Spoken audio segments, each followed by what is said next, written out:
Hello student, this is Suman Dutta. আজকে তোমাদের সামনে প্রেজেন্ট হলাম নতুন একটা ভিডিও নিয়ে। আজকে থাকছে ক্লাস 11-এর জন্য সাহিত্য থেকে চর্যাপদের থেকে কিছু গুরুত্বপূর্ণ এক কথা উত্তর।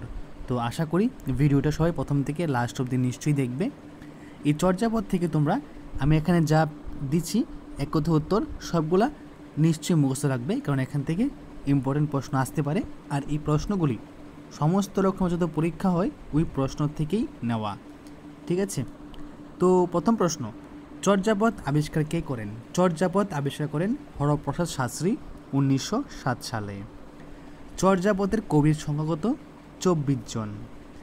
চর্যাপদের তিব্বতী ভাষায় কে অনুবাদ করেন?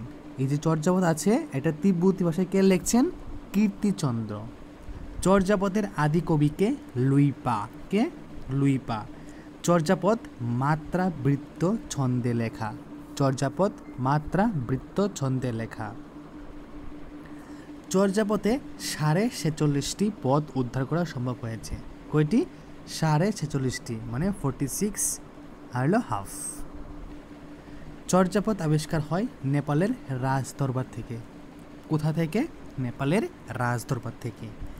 চর্যাপদ রচনার উদ্দেশ্য কী ছিল? ধর্মচর্চা। কী ছিল? ধর্মচর্চা। চর্যাপদের ভাষা হলো সান্ধ্য ভাষা। কী ভাষা? সান্ধ্য ভাষা। চর্যাপদ হলো মূলত গানের সংকলন। কি? গানের সংকলন। চর্যাপদ হলো সাধন সঙ্গীত। কি? সাধন সঙ্গীত। তো এই যে তিনটা প্রশ্ন আমি কন্টিনিউ দিলাম, এই কন্টিনিউ প্রশ্নটা কিন্তু খুবই ইম্পর্টেন্ট, ঠিক আছে? ভাষা হলো সান্ধ্য ভাষা, মূলত গানের সংকলন। চর্যাপদ হলো সাধন সঙ্গীত। চর্যাপদ প্রাচীন যুগের কাব্য। কি? চর্যাপদ প্রাচীন যুগের কাব্য। এটা পাল সেন রাজার আমলে হয়েছিল। কখন হয়েছে? পাল আর সেন। আমি এখানে পাল দিয়েছি, তোমরা লগে লিখে রাখো সেন। পাল আর সেন রাজার আমলে এই চর্যাপদের কাহিনী লেখা হয়েছিল। তো হরপ্রসাদ শাস্ত্রী চর্যাপদকে আলু আধারী ভাষা বলে অবহিত করেছেন। হরপ্রসাদ শাস্ত্রী চর্যাপদকে আলু আধারী ভাষা বলে অবহিত করেছেন। চর্যাপদের রচয়িতা কারা? বুদ্ধ সিদ্ধাচার্যগণ। সর্বাধিক সংখ্যক পদ কার রচনা? কান্যপার, মোট 13টি। ঠিক আছে, কার? কান্যপার, মোট 13টি।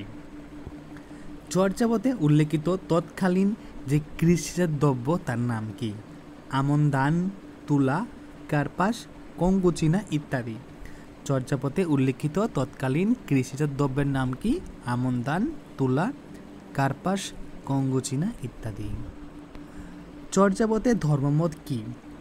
বৌদ্ধ ধর্মের মূল মন্ত্র নির্বাণ প্রাপ্তি। বৌদ্ধ ধর্মের মূল মন্ত্র নির্বাণ প্রাপ্তি। চর্যাপদে ব্যবহৃত রাগের সংখ্যা কত? 17টি। কয়টি?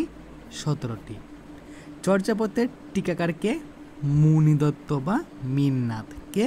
মুনিদত্ত বা মিননাথ। প্রাচীন বাংলা ভাষার জন্ম নবম-দশম শতাব্দীতে। কখন? নবম-দশম শতাব্দীতে। নিয় ঘরণী চণ্ডাল লেলি। নিয় ঘরণী চণ্ডাল লেলি এই পদটি কে রচনা করেন? ভূসুকুপাত। কে? ভূসুকুপাত। প্রাকৃত পৈঙ্গল নামক গ্রন্থটি সংকলন করেন কে? পিঙ্গাল। কে?